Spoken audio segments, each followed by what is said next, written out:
Welcome everyone to the Phoenix Report. I'm Jack Connor, and this video is part of a series of what I'd like to call a fireside pitch, in which I share with you some creative storytelling ideas that I have for a particular series or franchise. Now, I've done many movie and TV reviews on this channel, but I figure I would challenge myself to come up with a story idea of my own. Like, if I was in charge of rebooting or remaking a popular movie or show, what would I do? Because it's easy for me to sit here and be an armchair quarterback and critique, something that's already out there, something that already exists. But what kind of story would I tell if I was a screenwriter or someone in charge of making those decisions?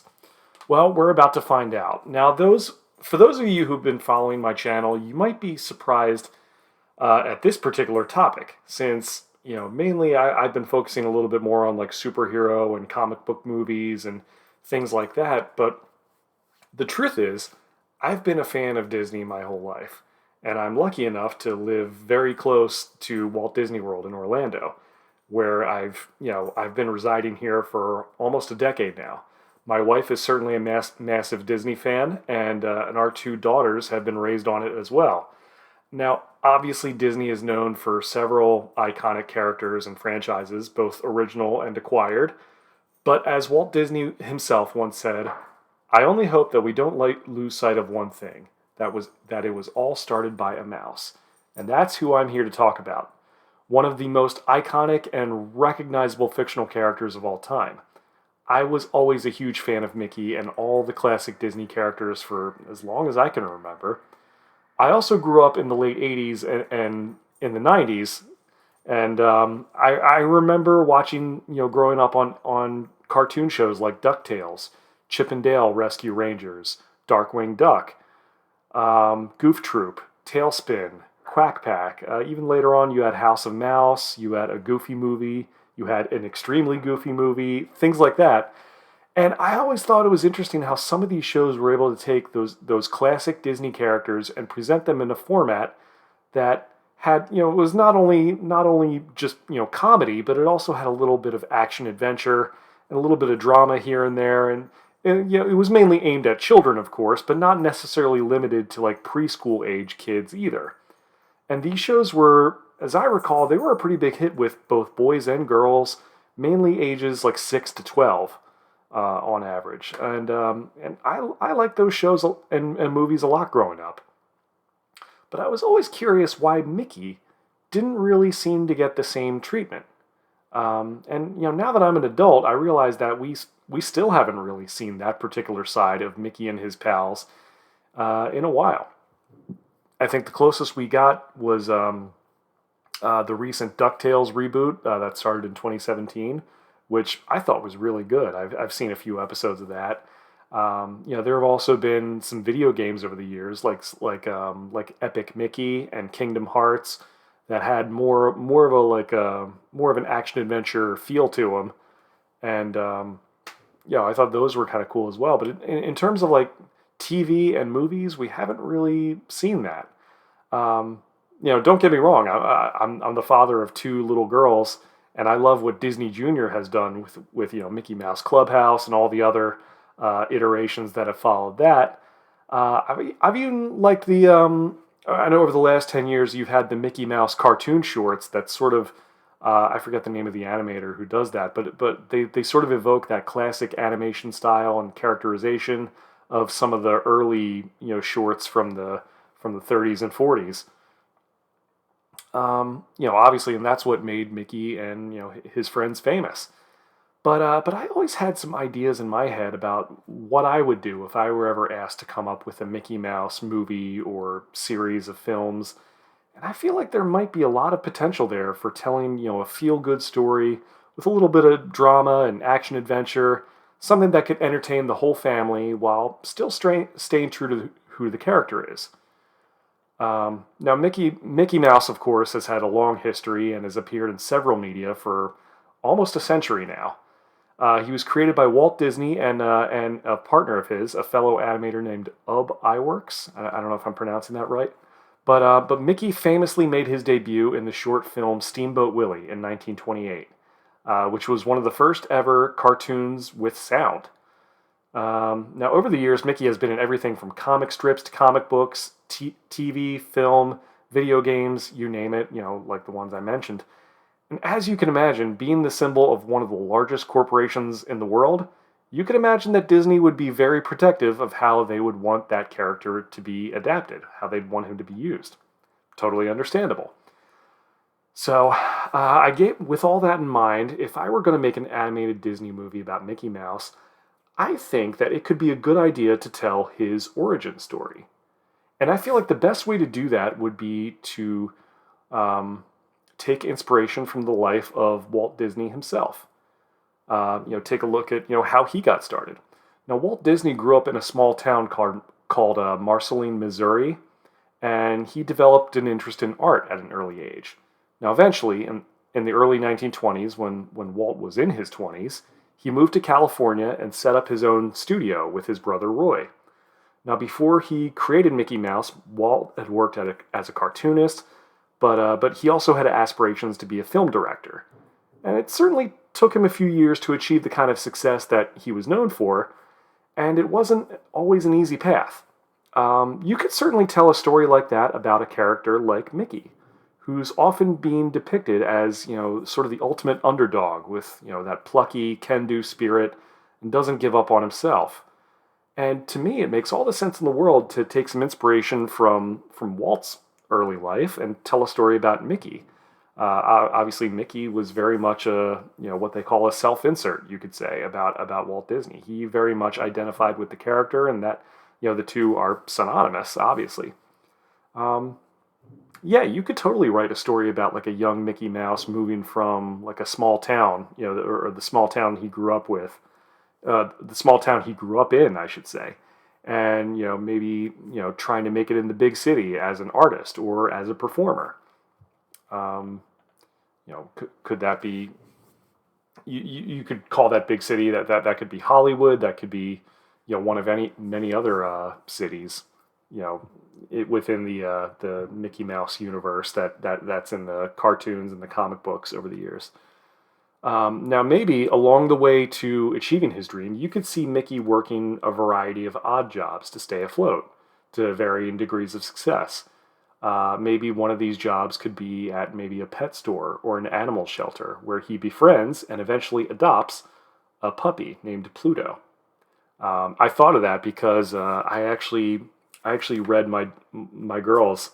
I actually found this little storybook that kind of told the story of how Mickey met Pluto. It was very cute, very adorable, and I feel like you could work something like that into a movie, and that would go over pretty well. Like I said, you could have the story take place in Hollywood or some of the other fictional cities that we've seen in some Disney shows and some of the classic comics that I mentioned before, like Mouseton, Duckburg, St. Canard, Spoonerville, etc. Those are a few names that come to mind. If you've seen some of those old shows, you'll probably recognize a few of those names. From here, you can establish how Mickey meets the rest of his main supporting cast. Certainly, you could imagine Mickey meeting someone like Goofy at one of the various jobs that he works during the course of his journey during the movie, and obviously meeting Minnie Mouse would be a huge deal for him at some point. Maybe she's like a waitress in his favorite local restaurant, or she works in a store near where he works, or some other sort of situation where they meet. But I'm sure you could have several moments where he is just immediately smitten with her at first sight. But maybe he's a little too nervous to ask her out at first and tries a few times, but maybe he's unsuccessful at first for whatever reason. It could be some sort of comedic mishap. Not that she would shoot him down or anything, but who knows? Maybe there's maybe something Goofy does that kind of gets in the way and makes a big mess or whatever it is. There's also, I know there's a character named Mortimer Mouse, no relation to Mickey or Minnie. It started in the comics, and he's been in some of the cartoons as well. But he's sort of an antagonist of Mickey's, and he's a very very sly, shady character, and he obviously is pursuing Minnie as well. So obviously there's a rivalry there. But obviously, Mickey and Minnie would have to end up together at some point. I mean, come on, why wouldn't they?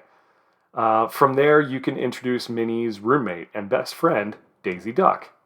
Now, maybe there's a scenario where Mickey and Goofy are looking for a job, and Daisy recommends that they talk to her new boyfriend, Donald Duck.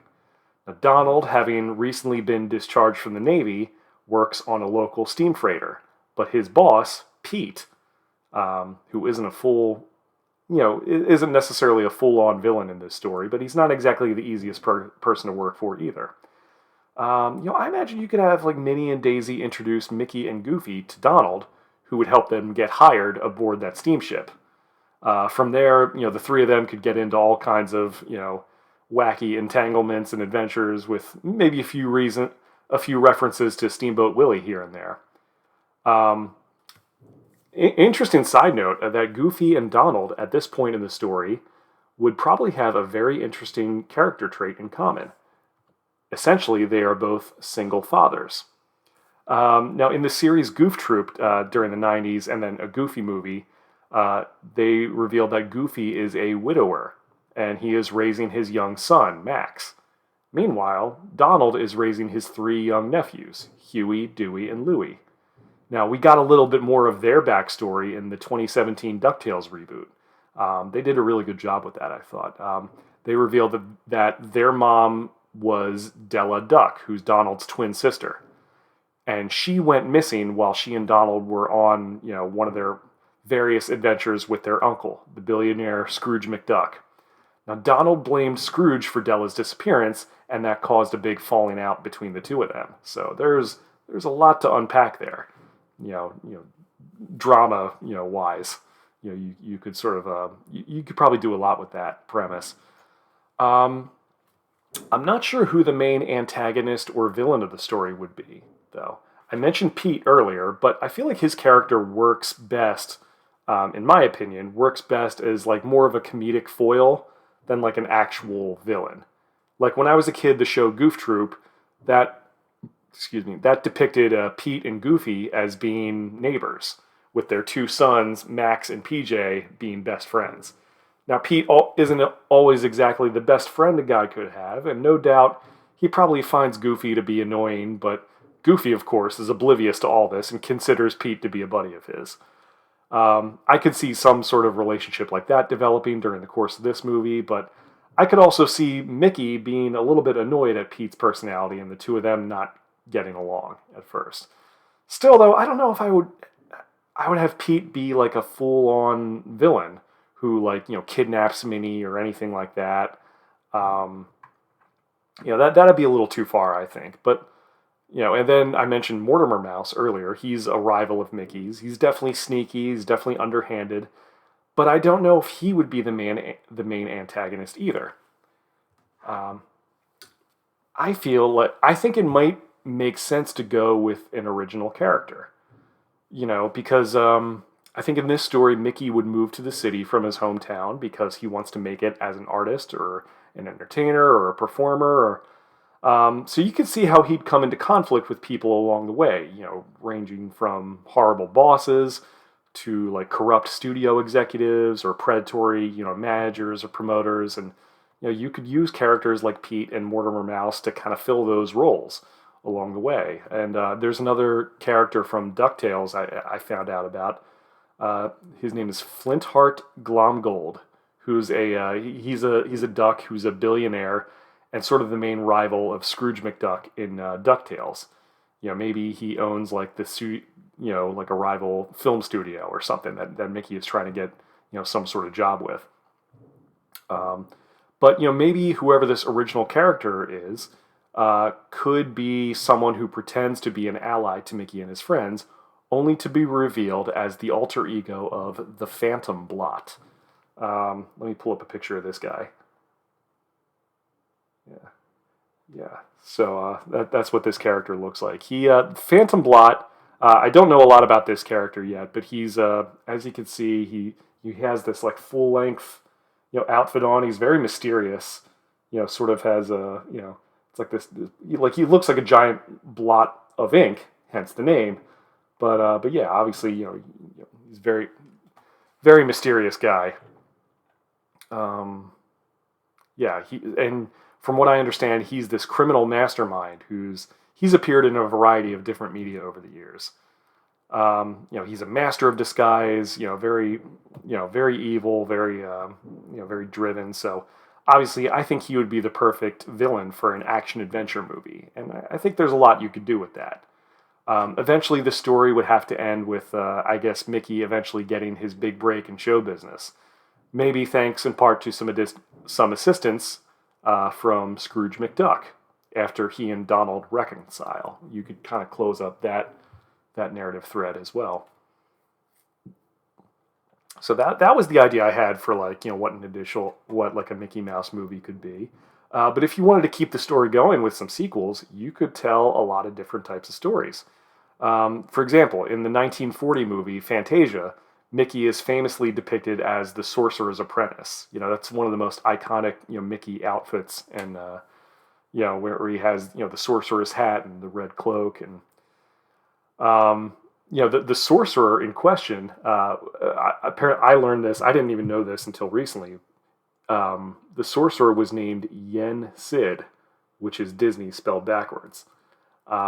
Maybe he's sort of like a ambiguous character. You could sort of explore a little bit more of that fantasy genre in there. Use magic and things like that. In addition to having them go on these epic adventures, along the way you could introduce other characters like Oswald the Lucky Rabbit, Chip and Dale, with or without the Rescue Rangers, Horace Horsecollar, Clarabelle Cow, Magica De-Spell, Darkwing Duck, Gizmo Duck, like the Beagle Boys, and many other of these characters who some of you, if you're around my age, you might remember some of these names from the cartoon shows. Now, if you wanted to explore the more like dramatic side of things, the character based side of things, you could tell a story about Mickey adjusting to his newfound fame. He is, after all, the most famous mouse in the world. You could reference things like the Mickey Mouse Club or some of the modern Mickey Mouse cartoon shorts, that have come out recently. Maybe like in universe, they're in the world of this movie, that's a popular TV show, and you could even have him comment on it, and you could even dive deeper into the relationships between some of the characters. Like, for example, we've never seen a story in which Mickey and Minnie actually get married and maybe eventually have kids. That could be an interesting thing to explore, seeing how they balance family life with all the other adventures they get into. Now, that might be a controversial opinion, with some of the diehard Disney fans, but I think that could be interesting. I feel like there's a lot you can explore with these characters. But again, I can understand why Disney might be a little more hesitant to tell stories like this with Mickey sometimes. After all, he's an iconic character and, basically the symbol of the entire company. He's the face, really the spirit of what Disney is all about. So you don't really want to mess around with that too much and risk ruining the character in the eyes of the public. I completely understand that point of view. However, I feel like there's a lot more to this character than just being a generic corporate mascot. And, there's nothing wrong with being a corporate mascot either, but I'm sure that there could be a lot of interesting stories you could tell with these characters that could, entertain the whole family. But I don't know. What do you guys think about that? This particular take on Mickey and his pals. Am I crazy? Am I out of my mind for thinking like something this could work? I don't know. You be the judge of that. But what kind of story would you guys want to see adapted into like an animated movie? And I'm thinking classic 2D animation, by the way, not necessarily CG. I mean, I guess you could go CG route if you wanted to, but I would love that classic, 2D, two-dimensional animated style for Mickey and his friends. What kind of story would you want to see if there was a Mickey Mouse movie? And by the way, keep all the comments G-rated, all right? Calm down with getting too edgy out there. This is Mickey Mouse we're talking about. We don't need anything, R-rated Mickey Mouse. I'm not talking about that. But you guys know what I mean. But thanks for listening to this pitch I have. I hope you guys like it. Make sure you follow me on Twitter and Instagram at JackXConnor. And I'll have all my links below in the description. That's my dog going off, so I better start wrapping up. But all my links are below in the description. I'm a musician as well, so check out some of my bands. Thanks for tuning in, and I'll see you real soon.